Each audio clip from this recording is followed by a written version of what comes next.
las enseñanzas de Melquisedec en Oriente. Muchos se han preguntado, en realidad, quién es Melquisedec, quién fue Melquisedec y cuál fue su mensaje. Para empezar, Melquisedec fue el que vino de lo alto con un mensaje importante para ese tiempo y se lo entregó al patriarca Abraham. Melquisedec fue el que habló con Abraham y en una oportunidad le dice Melquisedec, está por allá en Génesis 15, 12 creo, Génesis 12, y dice, sal afuera y cuenta las estrellas. Sí, Génesis 15. Cuenta las estrellas si puedes. Y ese diálogo lo tiene Abraham con Melquisedec, donde le dice Génesis 15, verso 5, mira hacia arriba. Es uno de los textos claves que me ha aferrado para mirar la parte de arriba, lo celestial, lo cósmico, lo real, lo de arriba, donde existe la verdadera doctrina, la verdad, el amor, la vida eterna y el verdadero Rey del universo. Así que las enseñanzas de Melquisedec en Oriente son importantes tenerlas en cuenta. Los primeros educadores de la religión de Salem penetraron hasta las tribus más apartadas de África y Eurasia, predicando constantemente el evangelio enseñado por Melquisedec de la fe y de la confianza del hombre en un solo Dios universal como único precio a pagar para obtener el favor divino. La alianza de Melquisedec con Abraham sirvió de modelo para toda la propaganda inicial que salió de Salem y de otros centros. La tierra nunca ha tenido en ninguna religión unos misioneros más entusiastas y dinámicos que estos nobles hombres y mujeres que llevaron de Melquisedec por todo el hemisferio oriental. Estos misioneros fueron reclutados entre numerosos pueblos y razas y difundieron sus enseñanzas principalmente por medio de los indígenas convertidos. Establecieron centros de educación en diferentes partes del mundo, donde enseñaron a los nativos la religión de Salem y luego encargaron a estos alumnos que ejercieran como educadores de los pueblos. Número 1. Las enseñanzas de Salem en la India védica. En los tiempos de Melquisedec, la India era un país cosmopolita que había caído recientemente bajo el dominio político y religioso de los invasores arioanditas procedentes del norte y del oeste. En esta época, solo la parte nórdica y occidental de la península habían sido ampliamente impregnadas por los arios. Estos recién llegados védicos habían traído con ellos sus numerosas deidades tribales. Las formas religiosas de su culto seguían de cerca las prácticas ceremoniales de sus antiguos antepasados anditas, ya que el padre seguía actuando como sacerdote y la madre como sacerdotisa, y el fogón familiar se utilizaba todavía como altar.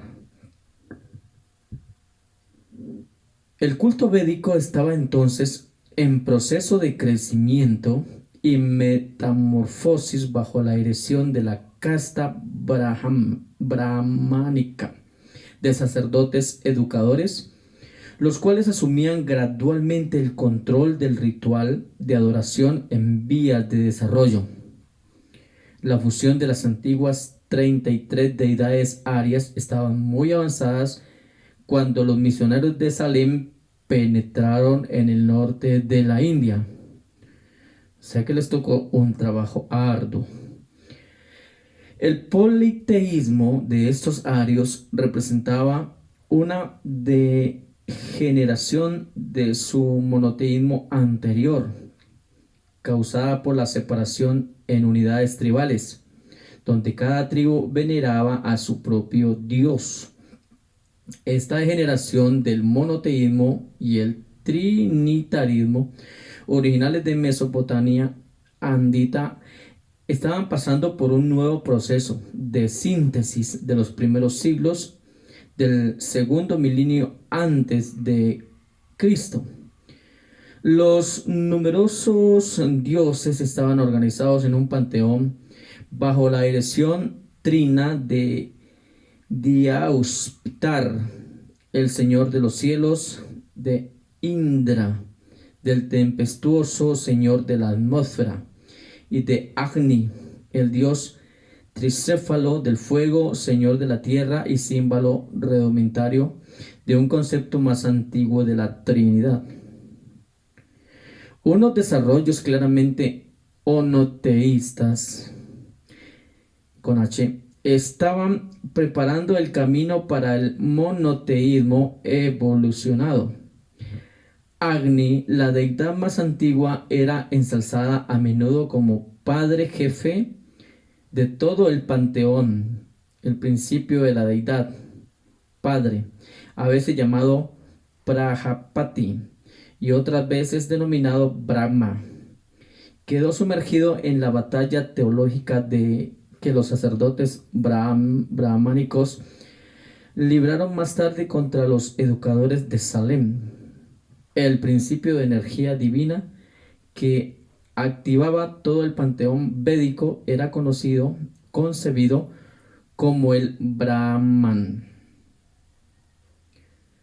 Los misioneros de Salem predicaban el Dios único de Melquisedec, el Altísimo, que está en el cielo. Esta descripción no era del todo discordante con el concepto emergente de Brahma, Padre como fuente de todos los dioses. Pero la doctrina de Salem no era ritualista, por lo tanto se oponía directamente a los dogmas, tradiciones y enseñanzas del credo brahmánico. Los sacerdotes brahmánicos no quisieron aceptar nunca la enseñanza de Salem sobre la salvación a través de la fe, el favor de Dios, sin prácticas ritualistas ni ceremoniales sacrificatorios. El rechazo del evangelio de la confianza en Dios y la salvación por medio de la fe, predicado por Melquisedec, marcó un hito capital para la India. Los misioneros de Salem habían contribuido mucho a que se perdiera la fe en todos los antiguos dioses védicos, pero los dirigentes, los sacerdotes del vedismo, se negaron a aceptar la enseñanza de Melquisedec sobre un solo Dios y una sola y sencilla fe. Los brahmanes seleccionaron los escritos sagrados de su época en un esfuerzo por combatir a los educadores de Salem. Y esta compilación, tal como fue revisada más tarde, ha llegado hasta el tiempo moderno bajo la forma de Rig Veda, uno de los libros sagrados más antiguos. El segundo, tercero y cuarto Vedas vinieron después a medida que los brahmanes intentaron cristalizar, formalizar y fijar sus rituales de adoración y de sacrificios para la gente de aquellos tiempos. En aquello que poseen de mejor, esos escritos son equivalentes a cualquier obra de carácter similar en lo que se refiere a la belleza de los conceptos y al discernimiento de la verdad. Pero a medida que esta religión superior se contaminó con los millares de supersticiones, cultos y rituales de la India meridional, se transformó progresivamente en el sistema teológico más abigarrado que el hombre mortal haya desarrollado jamás. Un examen de los Vedas revela algunos de los conceptos más elevados sobre la deidad y otros entre los más degradados que se hayan concedido jamás. Hablemos del brahmanismo. El brahmanismo. A medida que los misioneros de Salem penetraron hacia el sur en el Deccan dravidiano, se encontraron con un sistema de castas cada vez mejor. El proyecto de los arios para impedir que se perdiera su identidad racial ante su marea creciente de pueblos sánjiks secundarios, puesto que la casta sacerdotal brahmánica era la esencia misma de este sistema.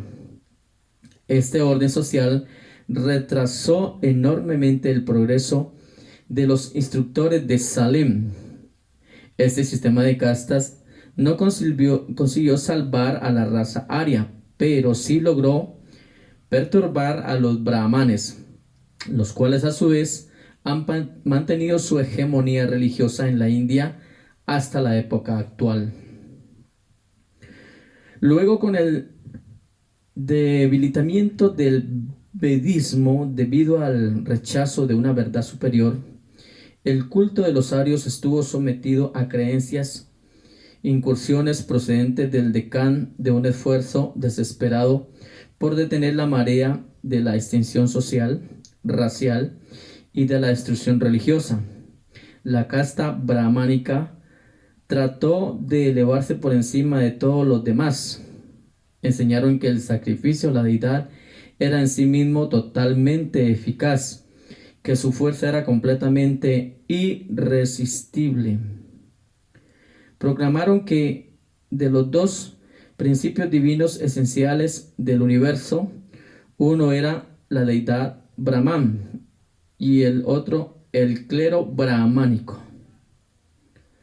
Los sacerdotes no se han atrevido en ningún otro pueblo de la tierra a elevarse por encima incluso de sus dioses, a atribuirse los honores debidos a sus dioses.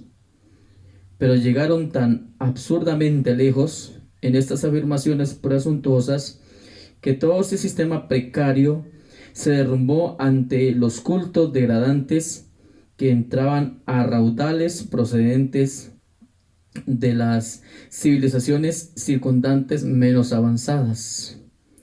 El inmenso claro védico mismo tropezó y se hundió en la tenebrosa inundación de inercia y pesimismo que su propia presunción egoísta e insensata había provocado en toda la India.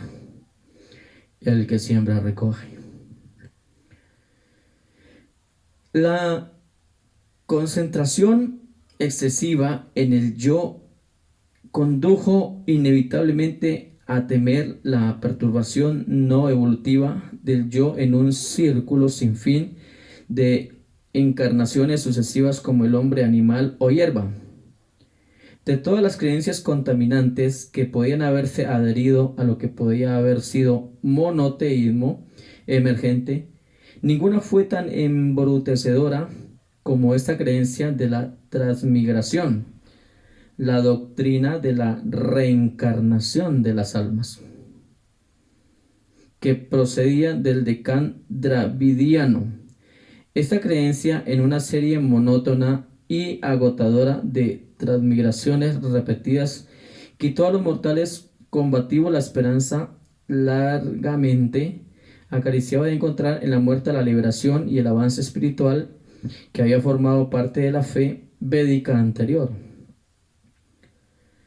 A esta enseñanza filosófica debilitadora pronto la siguió la invasión de la doctrina que uno puede liberarse eternamente de su yo, sumergiéndose en el descanso y la paz universales de la unión absoluta con Brahman.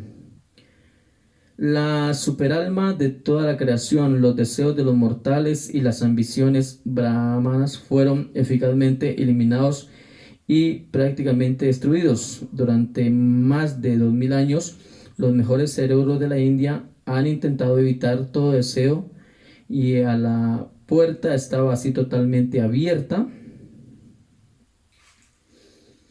para la entrada de los cultos y las enseñanzas posteriores que habían estado atado prácticamente al alma de muchos pueblos hindúes, a las cadenas de desesperación espiritual.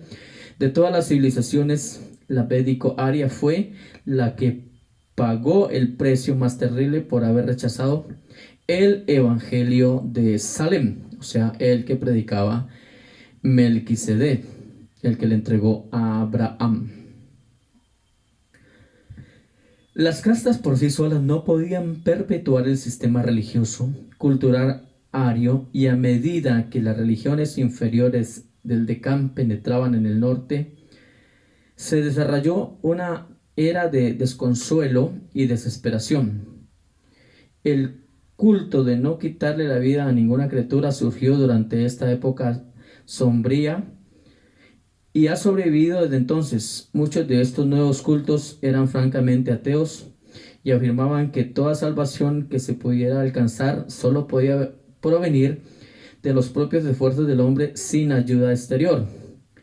Sin embargo, a lo largo de una gran parte de toda esta filosofía desafortunada, se pueden encontrar los vestigios deformados de las enseñanzas que había traído Melquisedec incluso desde Adán. Esta fue la época de la compilación de las escrituras más recientes de la fe hindú. Los brahmanes y los Upanishads, después de haber rechazado las enseñanzas de la doctrina personal consistente en la experiencia de la fe personal de un Dios único, y después de haberse contaminado con la inundación de cultos y credos degradantes y debilitantes del Deccan, con sus antropomórficos y reencarnaciones, el clero brahmánico experimentó una violencia reacción contra las creencias corruptas. Existió un esfuerzo preciso por buscar y encontrar la verdadera realidad. Los brahmanes empezaron a desantropomorfizar el concepto indio de la deidad, pero al hacerlo cometieron el grave error de despersonalizar el concepto de Dios y salieron de esta situación no con un ideal elevado y espiritual del Padre paradisíaco, sino con la idea distante y metafísica de un absoluto que lo abarca todo. En sus esfuerzos por protegerse, los brahmanes habían rechazado al Dios único de Melquisedec y ahora se encontraban con la hipótesis de Brahman, ese yo filosófico impreciso e ilusorio, ese algo impersonal e impotente que ha dejado desamparada y postrada la vida espiritual de la India desde aquella época desdichada hasta el siglo XX. El budismo apareció en la India durante los tiempos en que se escribieron los Upanishads, pero a pesar de sus 1000 años de éxito, no pudo competir con el hinduismo posterior. A pesar de su moralidad superior, su descripción inicial de Dios estaba incluso menos definida con la del hinduismo, la cual disponía de deidades menores y personales. El budismo cedió finalmente en el norte de la India ante los ataques violentos de un Islam militante con un concepto bien definido de Alá como Dios supremo del universo. La filosofía brahmánica. Filosofía brahmánica. Aunque la fase más elevada del brahmanismo apenas era una religión, constituyó realmente uno de los intentos más nobles de la mente mortal por alcanzar los dominios de la filosofía y la metafísica, después de ponerse en medio para descubrir la realidad final. La mente india no se detuvo hasta haber especulado sobre casi todas las fases de la teología, a excepción del doble concepto esencial de la religión. la existencia del Padre universal de todas las criaturas del universo y el hecho de la experiencia ascendente en el universo de estas mismas criaturas mientras tratan de alcanzar al Padre eterno, el cual les ha ordenado sean perfectas como Él mismo es perfecto. En el concepto del Brahman, la mente de aquella época captaba realmente la idea de algún absoluto que lo impregnaba todo, ya que a este postulado se le identificaba al mismo tiempo como energía creativa y reacción cósmica. Se pensaba que el Brahman estaba más allá de toda definición, que sólo se podía comprender mediante la negación sucesiva de todas las cualidades finitas. Se trataba claramente de una creencia en un ser absoluto e incluso infinito, pero este concepto estaba ampliamente desprovisto de los atributos de la personalidad y por lo tanto no era experimentable para las personas individuales. El Brahman Narayana se le concibió como el absoluto, el infinito. Ello es la fuerza creativa primordial del cosmos potencial y el yo universal que existe en el estado estático y potencial a lo largo de toda la eternidad. Si los filósofos de aquellos tiempos hubieran sido capaces de dar el siguiente paso en la concepción de la deidad, si hubieran sido capaces de concebir al Brahman como asociativo y creador, como una personalidad alcanzable por los seres creados y evolutivos, entonces esta enseñanza podría haberse convertido en la descripción más avanzada de la deidad en la tierra, puesto que había abarcado a los 5 primeros niveles de la función total de la deidad y quizás hubiera imaginado los 2 restantes. En algunas fases, el concepto de la única superalma universal como totalidad de la suma de la existencia de todas las criaturas condujo a los filósofos indios muy cerca de la verdad del Ser Supremo, pero esta verdad no les sirvió de nada porque no lograron desarrollar una vía de acceso personal, razonable o racional para poder alcanzar su meta monoteísta teórica de Brahman Narayana. El principio kármico de la continuidad causal se encuentra también muy cerca de la verdad de todas las acciones espaciotemporales.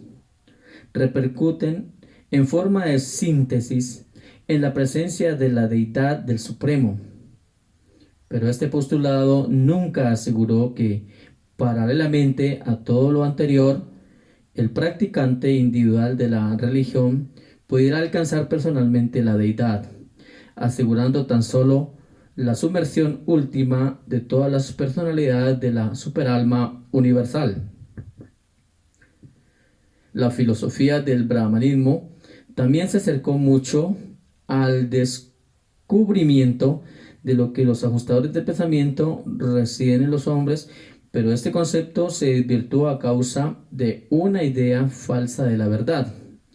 La enseñanza de que el alma es la morada de Brahman hubiera preparado el camino para una religión avanzada, si este concepto no se hubiera contaminado por el completo de la creencia de que no existe ninguna individualidad humana fuera de esta presencia interna del Uno universal.